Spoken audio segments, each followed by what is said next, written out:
नमस्कार न्यूज लक्ष्मी 7 को आपन को स्वागत करुच्ची मु प्रणय आम आसी पहुंचीलु बालिकुदा एरासोमा निर्वाचन मंडली आपन जानिथिबे एई बालिकुदा एरासोमार जे भारतीय जनता पार्टी रो युवा नेता सत्य सारथी भाई आपन जानिथिबे समस्त प्रिय सत्य भाई आम आसी पहुंचीलु खंबाकुल मठरे जेहेतु आमर से कालियार रथ यात्रा आरंभ होईची जेहेतु ए वर्ष 2 दिन धरी पड़ीथिला काली आम आसी पहुंची खंबाकुल मठरे अति शांति श्रृंखला सहित आयोजन करते रथ टणा जाइथिला आमर सत्य भाई रथ टाणी सब लोक मान भल पाइबा आज्ञा ये एत लोक हजार हजार संख्यार लोक थे प्रशासन तरफ सेवा होता आसिक रथ तार माउसीमा मंदिर में पहुँची आउ सत्य भाई सबल जेहेतु जिते रथ भांगी जाइथिला माने विपद संकट अवस्था पड़ीथिला तो से सत्य भाई आग को आसिक रथ को पुणी नवरूप देते जमी नवकलपर हुए सेमती रथर तो ये हूँ गोटे भक्त आ भगवान किसी करवा जेहेतु सत्य भाई जड़े समाजसेवी एकाधारे सबू जगार ठिया होता सब समाज रे ठिया होता आप जिते डाके भाई आसी पहुँची जी एटिकार लोक मान भल पाइबा प्रति रही तो से हूँ जेहेतु आमको जगतर जगन्नाथ सबल आमको आशीर्वाद देते सबल आज तार समय आसी किसी करवा जेहेतु सत्य भाई आगे आसते सत्य भाई नुहे संगठन जीक भाई भौणी समस्त सहयोग रही एकजुट होकर आग को आप देखिए ये बुलाया थे आसतु बालिकुदा एरासोमा सत्य भाई सहित आप जापर गर्व ना अहंकार ना कि ना सबल समाज को केमती परिवर्तन करवा समस्ते आग को जावा यही हूँ जड़े कहवाक पड़ोनी आज्ञा देखिले आसी पहुँची पारे आम तो कहूँ आम खुशी लगुच सहित आमको मिसिकी बहुत भल लगे सहित मिसापी जेहेतु खंबाकुल मठ यही जो ग्रामवासी मैंने समस्ते सहयोग थे आमर महंत महाराज जी रही विश्वजीत सार रही सी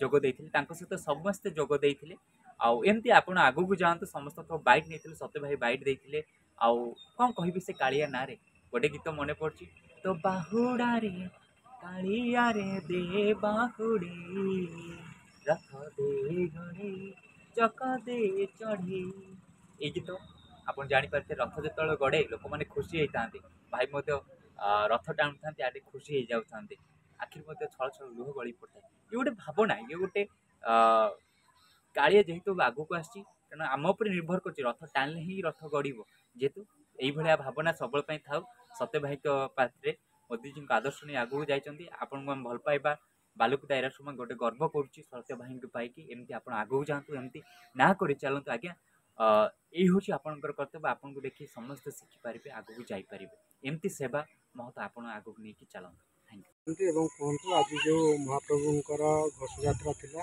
जहाँकि अनेक वर्ष तो 53 वर्ष पर ये गोटे दिन 2 दिन रथ यात्रा घोष यात्रा हुए और प्रथम दिन कौन कमी बर्तमान आज शेष सुधा जो गुंडीचा मंदिर में महाप्रभुंकर रथ लगे केमती कौन थी। नमस्कार जय जगन्नाथ सत्य सारथी महांती बालिकुदा एरासोमा निर्वाचन मंडली भारतीय जनता पार्टी आप देखुं पवित्र श्रीगुंडीचारे एथर 53 वर्ष पर महाप्रभु जगन्नाथ जो घोष यात्रा आसी सी द्विथर आ पूर्व 1971 मसीह आसता यहाँ आम समस्त सौभाग्यजनक कथा कि आम 2 दिन कर जगन्नाथ रथ टाणीबार सुजोग पाइले आ समस्ते 2 दिन काली भी लोक टाणी रथ आज भी समस्ते लोक रथ टाणिले काली अल्प टे टणा होता आज समस्ते रथ टाणिक महाप्रभु जगन्नाथ को आप देखुं आम ये संग्रामपुर पंचायत खंबाकुल मठर पूर्वतन बहुत पुराना मठ यहाँ ठाकुर रीति रिवाज हिसाब से बहुत लोक आसती जगन्नाथ पुरी बागिया ये रथ हुए आप निजे देखिपे और जगन्नाथ हाइट जी हाइट्र भी जगन्नाथ खंबाकुल भी मूर्ति से बड़ हुए आप देखिपे रथ में यहाँ आमर बहुत पुराना रथ यात्रा आम समस्ते आम ग्रामवासी पालित करूँ ये बहुत दूर दूर गाँव लोक मैंने आसती जहाँ एथर सबू भलरे होगला आमर समस्त ग्रामवासी को बहुत बहुत धन्यवाद देवा चाहिए सहयोग आमर मठर महाराज सहयोग आज रथ यात्रा आम भलरे पालित कलु। जदि देखा आज जो प्रथम रथ यात्रा दिन जे कि रथ उपर प्रथम कर नव यौवन दर्शन जोटा महाप्रभुंकर रही सी किभली लोक किभली भाव ସେଦିନ ଉପସ୍ଥିତ? ଦେଖନ୍ତୁ ମୁଁ ଗତକାଲି ରାତିରେ ବି ଯାଇଥିଲି ଜଗନ୍ନାଥପୁରୀ। ସେଠି ଆମେ ଦେଖିଲୁ ଲକ୍ଷ ଲକ୍ଷ ଲୋକ ରାତିରେ ବି ମହାପ୍ରଭୁ ଜଗନ୍ନାଥଙ୍କୁ ଦର୍ଶନ କରିବାକୁ ଆସୁଥିଲେ।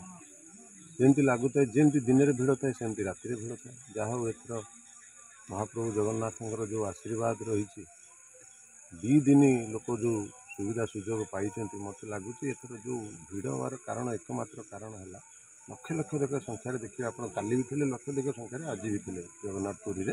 ଆଉ ଆମ ଗାଁରେ ବି ଆମେ ସେଇଟାକୁ ବି ନିଜେ ଅନୁଭବ କଲୁ। କାଲି ବି ବହୁତ ସଂଖ୍ୟାରେ ଲୋକ ଥିଲେ, ଆଜି ବି ବହୁତ ସଂଖ୍ୟାରେ ଲୋକ ଆସିଲେ। ତେଣୁକରି ଯାହା ହଉ ଦୀର୍ଘ 53 ବର୍ଷ ପରେ ଯେଉଁ ଆସୁଛି ଆମ ପାଇଁ ଗୋଟେ ବଡ଼ ଦିନ, ତେଣୁକରି ଆମେ ସମସ୍ତେ ଉତ୍ସାହ ସହିତ। ଆଜି ଆପଣ ଗଛ ମାନେ ଲଗେଇଲେ, କ'ଣ କହିବେ ଗଛଟିଏ ପାଇଁ ବିଷୟରେ କିଛି? ଆଜି ମଦର୍ସ ଡେ ଥିଲା। ମଦର୍ସ ଡେରେ ଆମେ ମା' ପାଇଁ ଗୋଟେ ଗଛ ଲଗେଇବା ଥିଲା। ତେଣୁକରି ଆମେ ସମସ୍ତେ ଆଜି ରଥଯାତ୍ରା ବି ଥିଲା, ରଥଯାତ୍ରାରେ ଆମେ ରଥ ଟାଣିବା ସହିତ ବି ଗଛ ଲଗେଇଲୁ। ଦେଖନ୍ତୁ ଗ୍ଲୋବାଲ୍ ୱାର୍ମିଂ ଯେଉଁ ହେଉଛି, ସେଥିପାଇଁ ଆମ ସମସ୍ତଙ୍କୁ ଖାଲି ନୁହଁ କି ମା' ପାଇଁ ଗୋଟେ ଗଛ, ଡେଲି ଯଦି ଆମେ ଏମିତି ଗଛ ଲଗେଇବା ସେଇଟା ବି କମ୍ ପଡ଼ିବ। ତେଣୁକରି ଆମ ସମସ୍ତଙ୍କର ମୌଳିକ ଅଧିକାର, ଆମକୁ ସମସ୍ତଙ୍କୁ ମାନେ ଗଛ ଲଗେଇବା ଦରକାର। ଆଗକୁ ଯେଉଁ ପ୍ରକାରର ଆପଣ ଦେଖୁଛନ୍ତି ବାତାବରଣ ହେଉଛି, ସବୁବେଳେ ଆପଣ ଦେଖୁଛନ୍ତି ଯେଉଁଠି ଦେଖୁଛନ୍ତି ଡିଜାଷ୍ଟର ଆସୁଛି। ତେଣୁକରି ସେଥିପାଇଁ ଗ୍ଲୋବାଲ୍ ୱାର୍ମିଂ ଯେଉଁ ଘଣ୍ଟି ବଜେଇଲାଣି, ତେଣୁକରି ଆମକୁ ଲାଗୁଛି ଆମେ ସମସ୍ତଙ୍କୁ, ଏଥିରେ କିଛି ଛୋଟ ବଡ଼ ମିଡ଼ିୟମ୍ କଥା ନାହିଁ, ସମସ୍ତେ ଆଗକୁ ଚଢ଼ି ବଢ଼ିକି ଗଛ ଲଗେଇ ପାରିବେ। ତେଣୁକରି ମୋର ଆପଣଙ୍କ ଚ୍ୟାନେଲ୍ ମାଧ୍ୟମରେ ସମସ୍ତଙ୍କୁ ଅନୁରୋଧ, ଯିଏ ଯେତେବେଳେ ସମୟ ପାଉଛି ଗଛଟେ ଲଗାଅ। ଆଜ୍ଞା, ଆଜ୍ଞା, ଆଜି ଏ ବର୍ଷ ଯେଉଁ ପଡ଼ିଲା ଜଗନ୍ନାଥ ଭଗବାନଙ୍କର ରଥର ଯେଉଁ ଆପଣଙ୍କର ରହିଲା ରଥଯାତ୍ରା, ଆଜି ଅତି ସୁନ୍ଦର ରହିଥିଲା। ଏଇ ଯେଉଁ ଆମର ଖମ୍ବାକୁଳ ରଥଯାତ୍ରାକୁ ନେଇକି କ'ଣ କରନ୍ତି? ଖମ୍ବାକୁଳ ରଥଯାତ୍ରା ଏଥରକ ବହୁତ ଭଲ ଶାନ୍ତି ଶୃଙ୍ଖଳା ସରିଛି। ଗୁଣ୍ଡିଚା ଯାତ୍ରା ଆମର ପୂଜା କମିଟି ଡାକିଲେ, ଆମର ମହନ୍ତ, ଆମର ଗାଁ ଲୋକମାନେ, ଆଖପାଖର ଲୋକମାନେ ସମସ୍ତେ ଶୃଙ୍ଖଳା ସହ ଲୋକଙ୍କୁ ଟାଣି ମାଉସୀ ମନ୍ଦିରରେ ପହଞ୍ଚିଲେ। ମୋ ପରିଚୟଟା ହେଲା ପ୍ରକାଶ କୁମାର ଦ୍ୱାରା। ଟିକେ ଓପନ୍ ଡାଉନ୍ କରିବା। ଠାକୁରଙ୍କୁ ଟିକେ ଆଣ। ଆଉ କ'ଣ ରହିଥିଲା ଆଜି କାର୍ଯ୍ୟକ୍ରମ? କାର୍ଯ୍ୟକ୍ରମ ଆଜି ଥିଲା ରଥଯାତ୍ରା ଶ୍ରୀ ଗୁଣ୍ଡିଚା। ଆମ ଅଞ୍ଚଳର ଖମ୍ବାକୁଳ ମଠ, ଯେଉଁଟାକି ବହୁତ ପୁରାତନ ମଠ, ଯେଉଁଟାରେ କି କେଉଁ ଆବାହନ କାଳରୁ ରଥଯାତ୍ରା ଚାଲିଛି। ବହୁତ ବଡ଼ ଆକାରରେ ଏଠି ମଧ୍ୟ ହୁଏ। এই ବର୍ଷ ମଧ୍ୟ ସୌଭାଗ୍ୟ ପାଇଛନ୍ତି 2 ଦିନ ରଥ ଟଣା। କେତେ ଲୋକ ହେଇଥିଲେ ଆଜି? ବହୁତ ସଂଖ୍ୟାରେ ଲୋକ ଆଜି ଆସିଛନ୍ତି, ଯେଉଁଟାକି ଆଠାରୁ ମଧ୍ୟ ବହୁତ ଲୋକ ଆସିବେ ସମାଗମ ହେବେ ବାହୁଡ଼ା ଯାତ୍ରାରେ। ଆଜ୍ଞା, ଯେମିତି ଗତକାଲି ମଧ୍ୟ ଆପଣ ପୁରୀରେ ଦେଖିବେ 2 ଦିନ କାଳ ଧରିକି ରଥଯାତ୍ରା ହେଇଥିଲା, ବହୁତ ଲୋକ ସମାଗମ ହେଇଥିଲେ। ଏଠି ମଧ୍ୟ ସେଇ ଆକାରରେ ଲୋକ ମଧ୍ୟ ଆସିଥିଲେ। ଆଜ୍ଞା। ଆଉ କ'ଣ କହିବେ? ସତ୍ୟ ଭାଇ ଆଜି ନିଜେ ଉପସ୍ଥିତ ଥିଲେ, ଗଛ ବି ଲଗେଇଲେ, ତା ସହିତ କାଳିଆ ପାଖରେ ବସିକି ଡୋରି ମଧ୍ୟ ଟାଣିଲେ, ଏଣ୍ଡ ପର୍ଯ୍ୟନ୍ତ ରହିଲେ। ଗତ ବର୍ଷ ଠିକ୍ ଏଇ ଦିନରେ ସତ୍ୟ ଭାଇ ମଧ୍ୟ ଆସିଥିଲେ, ରଥଯାତ୍ରାକୁ ଆସିଥିଲେ। ସେ ସମୟରେ ରଥ କ'ଣ ହେଇଥିଲା, ଆମର ଯିବା ବାଟରେ ରଥ ବହୁତ ତାର ପୁରୁଣା ହେଇଥିଲା, କାଠ ଗୁଡ଼ା ସବୁ ହେଇଥିଲା, ଯେଉଁଟାକି ଭାଙ୍ଗି ଯାଇଥିଲା, ଯିବା ପାଇଁ ଅସୁବିଧା ହେଇଥିଲା। ସେ ସମୟରେ ଅସୁବିଧାଟାକୁ ସତ୍ୟ ଭାଇ ସେତେବେଳ ସମୟରେ ବୁଝିଥିଲେ, ଆଉ ସେତେବେଳେ ମଧ୍ୟ ଗୋଟେ ପ୍ରତିଶ୍ରୁତି ଦେଇଥିଲେ, ଆସନ୍ତା ବର୍ଷ ରଥଟାକୁ ମୁଁ ନୂଆ କରିପାରିବି। ଆଚ୍ଛା, ତ ତାଙ୍କର ତତ୍ତ୍ୱାବଧାନରେ ଆଉ ସହଯୋଗରେ ସମ୍ପୂର୍ଣ୍ଣ ଭାବରେ ରଥଟାକୁ ନୂଆ ଭାବରେ ଗଢ଼ି ତୋଳିଛନ୍ତି, ଯେଉଁଟାକି ଆମ ଅଞ୍ଚଳର ସମସ୍ତ ଗ୍ରାମବାସୀ, ଏ ଆଖପାଖର ଯେତେ ଅଞ୍ଚଳ ଅଛନ୍ତି, ସମସ୍ତେ ତାଙ୍କର ଏ ସହଯୋଗରେ ସମସ୍ତେ ତାଙ୍କୁ ଧନ୍ୟବାଦ ଦେଉଛନ୍ତି। ଆଜି ସେ ଗୋଟିଏ ମହତ କାମ କରିଛନ୍ତି ଆମ ଅଞ୍ଚଳ ପାଇଁ, ପ୍ରଭୁ ଜଗନ୍ନାଥଙ୍କ ପାଇଁ। ଅର୍ଜୁନ ଚରଣ ମୁଦୁଲି, ଏକ୍ସ ଆର୍ମି। ଆଜି କ'ଣ ରଥ ଟଣା ଥିଲା, କ'ଣ କେମିତି କିଛି କହିବେ? ଆମର କାଲି ଆକ୍ଚୁଆଲି ଶ୍ରୀଗୁଣ୍ଡିଚା ଥିଲା, ଠାକୁରଙ୍କ ପାଖରେ ଲାଗିପାରିନଥିଲା ଗୁଣ୍ଡିଚା ମନ୍ଦିରରେ, କାରଣ ସେ ଟିକେ ବର୍ଷା ମାଡ଼ି ଯାଇଥିଲା। ତ ସେ କଥା ଆସି ପାରୁଥିଲା। ଆମେ ତାକୁ ନେଇକି ଆସିକି ଶ୍ରୀଗୁଣ୍ଡିଚା ମନ୍ଦିର। ଆଚ୍ଛା, ଆପଣଙ୍କ ପ୍ରିୟ ଯେ ସତ୍ୟ ଭାଇ ଆସିଥିଲେ, କ'ଣ କହିବାକୁ ଚାହିଁବେ? ସତ୍ୟ ଭାଇ ତ ସବୁକିଛି ବର୍ତ୍ତମାନ କରିଛନ୍ତି। ସତ୍ୟ ଭାଇ ହେଉଛି ଏ ରଥର ଅବସ୍ଥା କିଛି ନଥିଲା, ପ୍ରତିବର୍ଷ ରଥ ସବୁ ଭାଙ୍ଗି ଯାଉଥିଲା। ସତ୍ୟ ଭାଇ କହିଲେ ଯେ ମୁଁ ଏ ବର୍ଷ ହେଉଛି ମୁଁ ରଥଟା ନୂଆ କରିଦେବି।